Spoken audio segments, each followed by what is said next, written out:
नमस्कार दोस्तों। अगस्त 1945 विश्व युद्ध समाप्त होने की कगार पर था। जापान ने हथियार डालकर सरेंडर कर दिया और जर्मनी में हिटलर ने खुदकुशी करके जान दे दी। जर्मनी और जापान दोनों ही देश इस वॉर को बुरी तरह हार चुके थे। सुभाष चंद्र बोस जो 1943 से ही जापान की मदद ले रहे थे, इंडियन आर्मी का नेतृत्व करते वक्त अब नेताजी नए तरीकों की खोज कर रहे थे कि कैसे आंदोलन को जारी रखा जाए।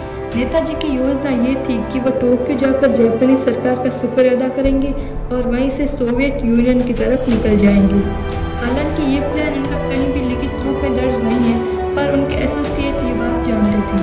सोवियत जाने का उद्देश्य यह था कि नेताजी को आशा थी कि सोवियत सरकार ब्रिटिश के खिलाफ खड़ी होकर इंडिया की मदद करेगी।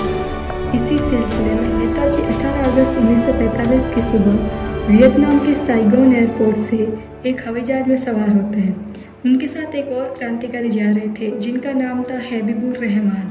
प्लेन के उड़ान भरने के कुछ ही मिनट बाद एक बड़े धमाके के साथ प्लेन क्रैश हो जाता है। उस हादसे में नेताजी और उनके साथी हबीबुर रहमान बुरी तरह जख्मी हो गए। नेताजी का पूरा शरीर आग से झुलस गया।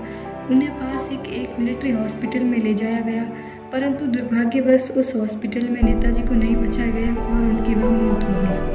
लेकिन असली कहानी अब शुरू होती है। कुछ लोगों का मानना है कि नेताजी वास्तव में सोवियत यूनियन पहुंच गए थे, वहां उन्हें बंदी बना दिया गया और पूरी जिंदगी टॉर्चर किया गया। और दूसरी तरफ कई लोग ये मानते थे कि ये प्लेन क्रैश का हादसा सिर्फ एक दिखावा था। असल में नेताजी वेश बदलकर वापस इंडिया आए थे और अयोध्या में वो एक बाबा बन गए और बाकी की जिंदगी एक बाबा के नाम से बिताई, गुमनामी बाबा। नेताजी के चाहने वालों का मानना यह था कि नेताजी कई बार वेश बदलकर अंग्रेजों को चकमा दिया है, तो हो ना हो ये भी कोई उनकी योजना ही हो। देश की जनता में जब नेताजी की मौत की बात फैली तो किसी ने यकीन नहीं किया, क्योंकि उनकी मौत का ना तो कोई डेथ सर्टिफिकेट था और ना डेड बॉडी की कोई फोटो थी। सिर्फ हबीबुर रहमान ने जो कहा सब उनकी बात सुन रहे थे।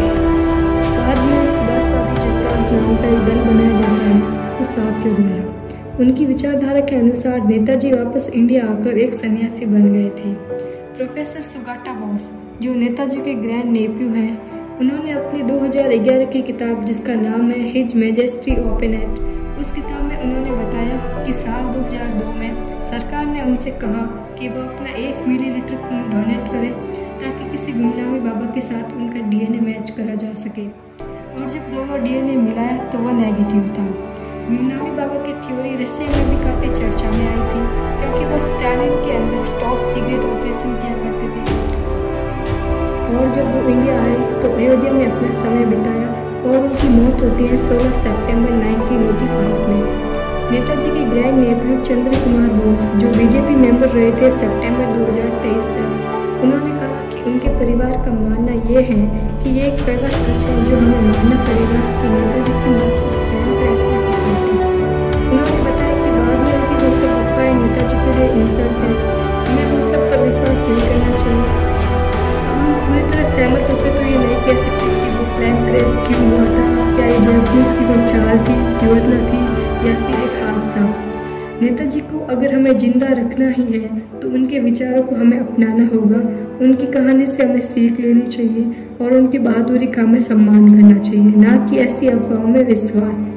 जानकारी अगर पसंद आए तो लाइक शेयर जरूर से करिए और मिलते हैं जल्द ही एक नई कहानी, एक नए रहस्य के साथ द स्टोरी प्लेटफॉर्म पर।